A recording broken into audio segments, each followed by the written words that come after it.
Assalamualaikum warahmatullahi wabarakatuh. Hari ini adalah pertemuan ke-6. Saya akan menjelaskan tentang hal-hal yang perlu dipertimbangkan saat kita ingin menentukan letak pabrik yang baru atau saat kita ingin membangun sebuah perusahaan yang baru. Ini kaitannya dengan tata letak fasilitas ya. Jadi bagaimana cara kita memilih lokasi saat ingin mendirikan sebuah pabrik yang baru dalam suatu wilayah. Tentunya saat kita ingin mendirikan pabrik di lokasi yang baru, tentunya akan ada banyak hal. Salah satunya feasibility study. Feasibility study itu tentang studi kelayakan. Itu nanti ada di mata kuliah analisis perencanaan perusahaan, ya kan? Jadi kalian belajar tentang feasibility study. Nah, dari hasil studi kelayakan bisa jadi untuk alternatif wilayah tidak hanya satu wilayah aja. Nah, di sini saya akan mengambil contoh bagaimana jika wilayah yang menjadi alternatif pendirian pabrik baru kita itu lebih dari satu. Nah, bagaimana metode untuk memilih lokasi saat ingin mendirikan pabrik tersebut dari beberapa alternatif, pertimbangan apa yang dijadikan faktor penentu, akhirnya kita memilih lokasi A, lokasi B, atau lokasi C. Baik, saya akan coba untuk share screen.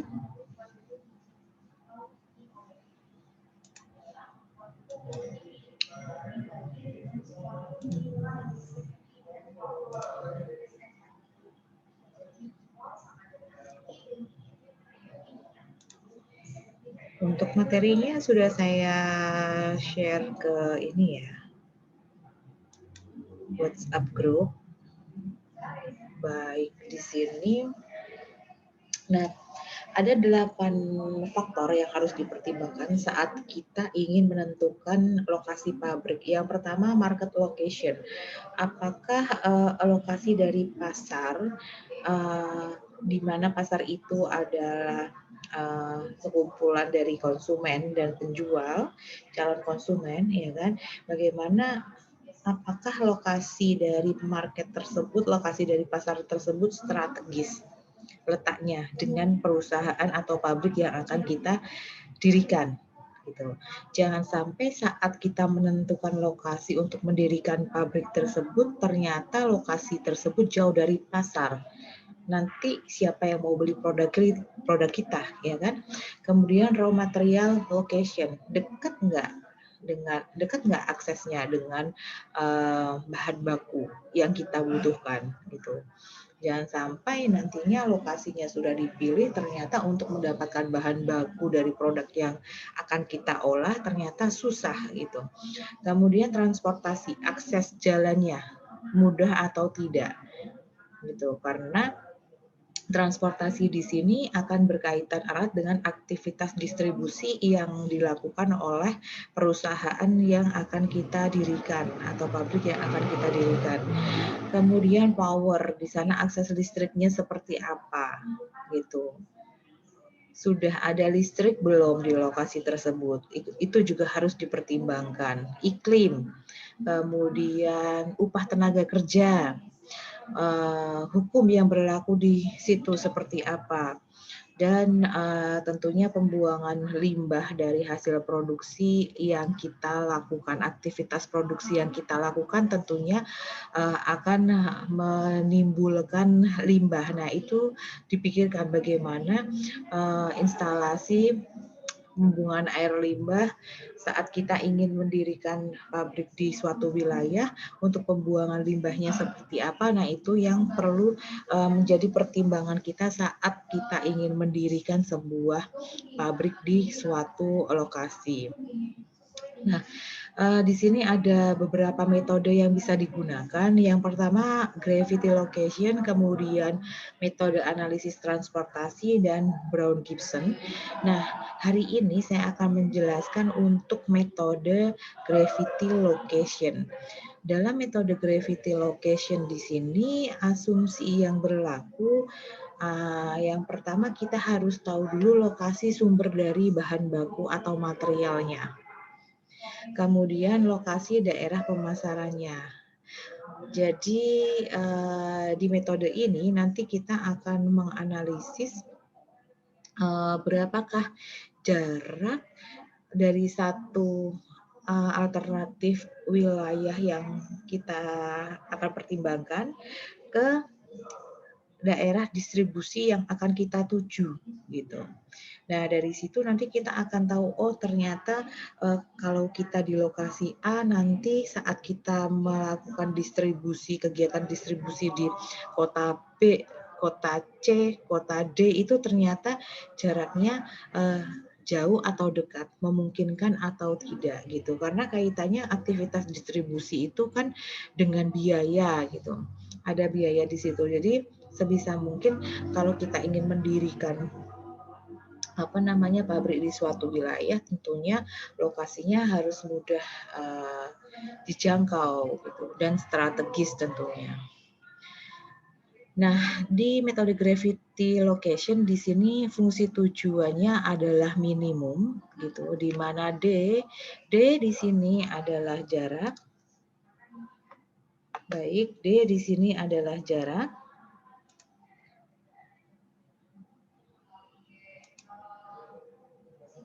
Ini adalah jarak. Nah, nanti di metode ini kita akan mencari jarak, kemudian dikalikan dengan demand. Kita akan memilih dari beberapa alternatif tersebut, manakah yang nilainya paling minimum gitu. Nah, nilai yang paling minimum itu yang akan kita pilih karena fungsi tujuannya kita adalah fungsi tujuan minimum, sehingga kita akan memilih mana hasil perhitungan yang paling kecil dari beberapa alternatif. Di sini nilai M itu adalah banyaknya alternatif lokasi yang akan dipilih. Jadi misalnya kita akan mendirikan pabrik di kota Semarang, di Tegal, kemudian di Solo. Nah, mana sih alternatif lokasi yang sekiranya nanti menghasilkan perhitungan yang minimum gitu. Kan kita kan fungsi tujuannya tadi minimum sudah saya katakan di depan. Kemudian N adalah banyaknya daerah pemasaran atau sumber bahan baku. Kemudian W itu kebutuhan atau demand produk. Nah, di sini harus hati-hati, yang perlu di kalian lakukan. Kita akan menghitung nilai D untuk masing-masing alternatif lokasi dan lokasi pemasaran yang akan kita tuju gitu. Sebagai gambaran, saat kita ingin menentukan letak lokasi alternatif lokasi yang akan kita pertimbangkan, yang akan kita jadikan sebagai alternatif lokasi pabrik baru, kita harus menentukan titik koordinat terlebih dahulu. Nah, titik koordinat itu bisa kita lakukan dengan memasang atau menentukan titik 0,0. Jadi titik 0,0 itu contohnya kita bisa memasang atau menentukan titik awal tersebut, bahwa titik awal tersebut adalah misalnya gudang utama gitu. Jadi gudang utama itu adalah titik 0,0 misalnya. Ini gudang ya. Jadi gudang utama di sini atau kantor pusat di sini adalah titik 0,0. Jadi dari sini kita bisa menentukan titik-titik yang lain melalui peta gitu. untuk apa namanya, saat kita ingin menentukan titik 0,0 kita harus menentukan dulu misalnya ini ya, untuk kota kantor pusatnya ada di daerah Yogyakarta. Kita tarik sumbu X dan Y. Nah, di sini kita bisa menentukan bahwa ini titik 0,0 karena dasarnya adalah ini adalah kantor pusat misalnya. Kemudian kita akan mendirikan di beberapa wilayah, misalnya di Wonosobo, kemudian di Grobogan, alternatifnya ya ini alternatifnya. Ceritanya kita mau mendirikan di area di Jawa Tengah. Nah, ada alternatif Wonosobo, kemudian Grobogan atau Jepara. Nah, dari sini kita bisa mencari titiknya. Oh, mungkin kita ambil titik koordinat dengan jarak yang sama. Misalnya kita pasang skala, misalnya di sini ada 10, kemudian 20,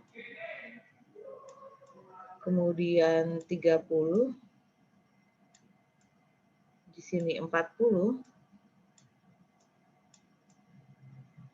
Nah, kita bisa tarik garis, misalnya Grobogan itu ada di titik mana.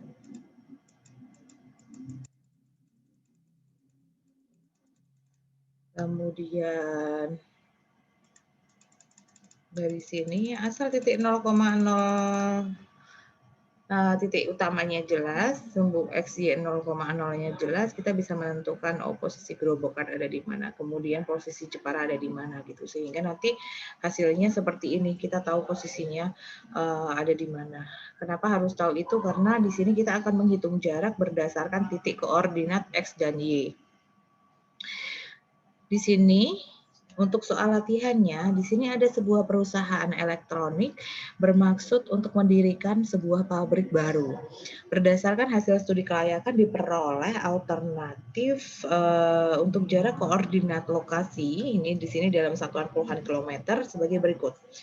Alternatif lokasi P itu min 10,7, Q 5,-30, R 10,0.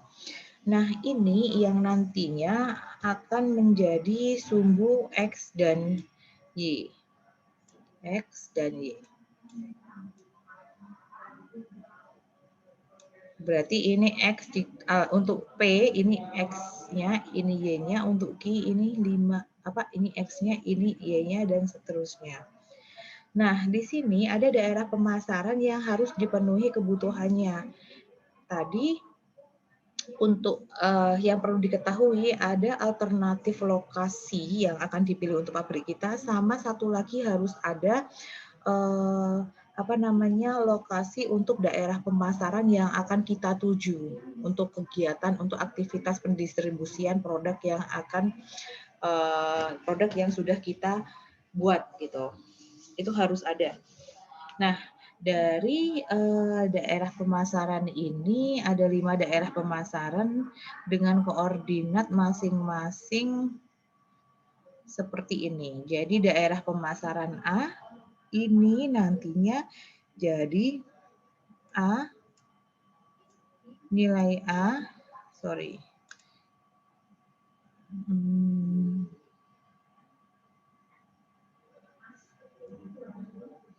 ini nanti jadi A, kemudian yang ini jadi B. Ya kan?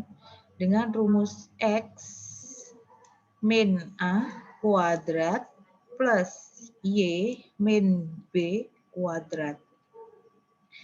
Untuk daerah pemasaran harus diketahui nilai demand-nya. Di sini diketahui demand 5 ton, 10 ton, 8 ton, 15 ton, 20 ton. Kita nggak bisa langsung alternatif P aja atau alternatif Q. Nah, sebelum kita memutuskan kita harus hitung terlebih dahulu menggunakan metode gravity location untuk mengetahui manakah nilai yang paling minimum. Nah, ini seperti ini. Jadi kita hitung satu per satu berdasarkan alternatif aktif dari beberapa kota yang sudah atau beberapa lokasi yang sudah kita tentukan. Tadi kita ada 3 lokasi dengan titik koordinat yang sudah diketahui. Nah, caranya di sini kita akan menghitung nilai D. Sehingga di sini nilai D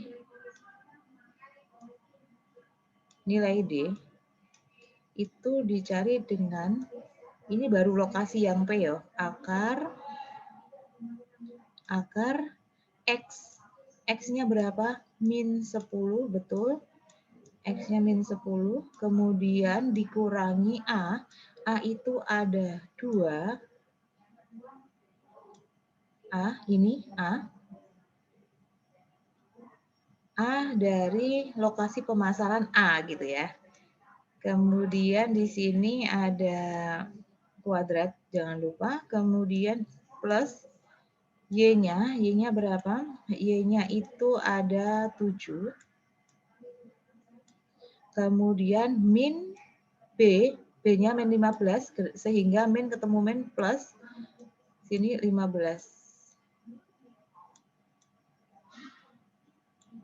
Seperti itu. Kemudian di sini dikuadratkan.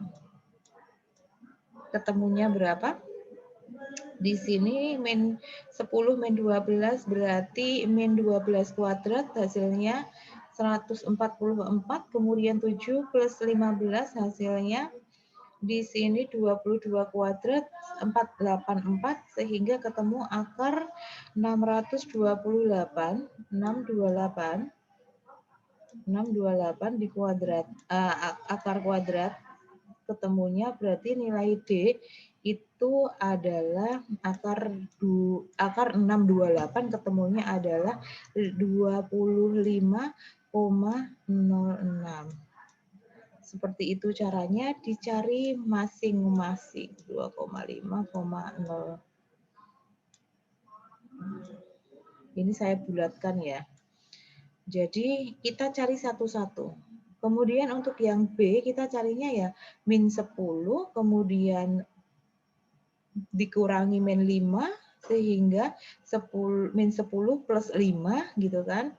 Kemudian Y-nya berapa? Y-nya di sini 7 dikurangi nilai B-nya min 10 berarti 7 plus 10 ya kan, ketemunya 17,72 dan seterusnya. Setelah nilai ini diketahui semua, jarak diketahui semua, kita kalikan dengan demand. Semua kita kalikan dengan demand di masing-masing kota. Kita kalikan di masing-masing kota sehingga ketemu jarak dikalikan demand-nya. Oh, sorry. Ini dikali ya. Pokoknya dikali.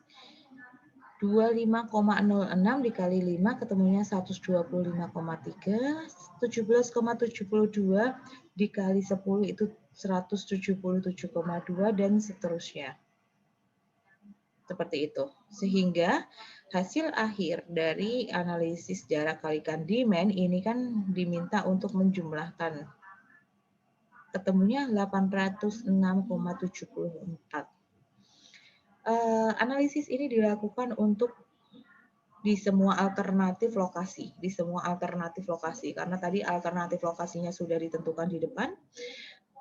P, Q, dan R kita lakukan untuk masing-masing lokasi dengan cara yang sama seperti tadi. Di sini jumlah untuk analisis di lokasi Q itu 1816. Kemudian untuk lokasi R ketemunya 1039,45. Nah, jadi lokasi mana yang dipilih? Tadi fungsi tujuan kita adalah fungsi tujuan minimum, sehingga kita memilih untuk lokasi R ini 1039, kemudian kita lihat lagi lokasi Q itu 1800 sekian, lokasi yang P itu 806, sehingga kita memilih yang terkecil ya ini lokasi P. Jadi lokasi untuk pabrik baru itu akan didirikan di lokasi P dengan pertimbangan eh, nilai jarak dikalikan demand itu jumlahnya paling rendah di antara yang lain sesuai dengan fungsi tujuannya. Tadi fungsi tujuannya adalah minimum sehingga terpilih lokasi P yang akan didirikan pabrik baru. Jadi seperti itu untuk metode gravity location. Apabila ada pertanyaan, silahkan kalian bisa menanyakan melalui WA group ya. Terima kasih. Wassalamualaikum warahmatullahi wabarakatuh.